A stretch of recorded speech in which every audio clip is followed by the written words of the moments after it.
Bonjour à tous et bienvenue dans cette partie de la formation. Alors tout à l'heure, je vous ai parlé du web et je vous ai dit que c'est un système d'information réparti en pages web. Et donc dans cette page web, il y a ce qu'on appelle le code, voilà, qui est écrit.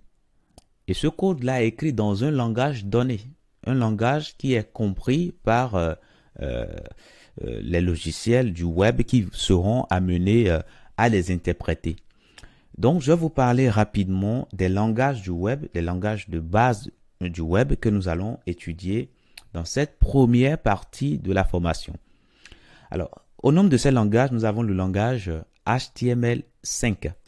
Alors, le langage HTML5 permet de définir le contenu d'un document web, c'est-à-dire le titre, les paragraphes, les images, les vidéos, bref, le squelette d'un site web ou plutôt d'une page web.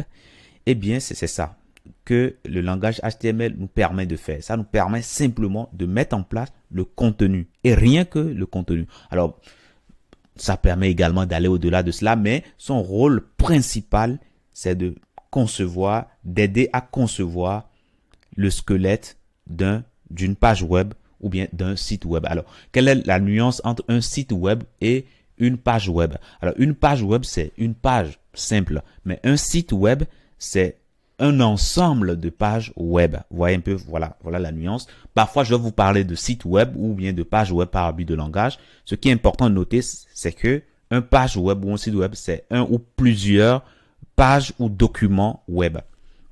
Donc voilà le premier langage dont je vais vous parler.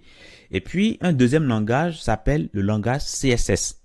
Donc c'est ce langage qui nous permet d'ajouter la mise en forme, les couleurs, les animations, les agencements, comment est-ce qu'on va afficher un bouton lorsqu'on va ramener le curseur dessus. Bref, tout ce qui est design, eh bien c'est le langage CSS qui nous permet de le faire.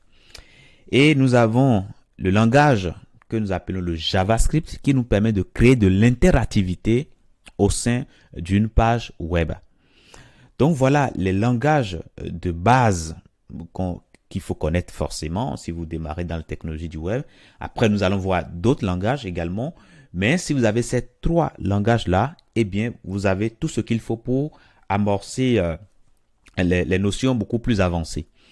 Alors, par abus de langage, quand on dit HTML5, on y voit HTML5, CSS3 et JavaScript, puisque vous n'aurez jamais, en tout cas, quand je dis jamais, c'est pas dans l'absolu, mais la plupart du temps, vous n'avez jamais un document qui est constitué uniquement du HTML, puisque le HTML seul ne permet pas d'avoir vraiment une page web vraiment attrayant, ok?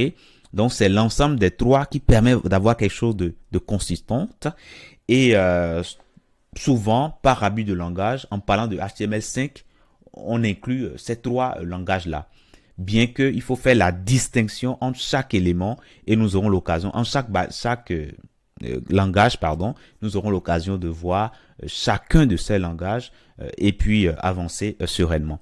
Donc voilà pour ce que je tenais à vous dire dans cette partie. Ce qui est important de retenir, c'est qu'il existe trois langages de base sur le web. Il y a le HTML, lui, c'est uniquement le contenu. Il y a le CSS, lui, s'occupe du design. Et puis le JavaScript qui s'occupe de l'interactivité, tout simplement. Donc, je vous dis merci et à tout de suite dans la prochaine.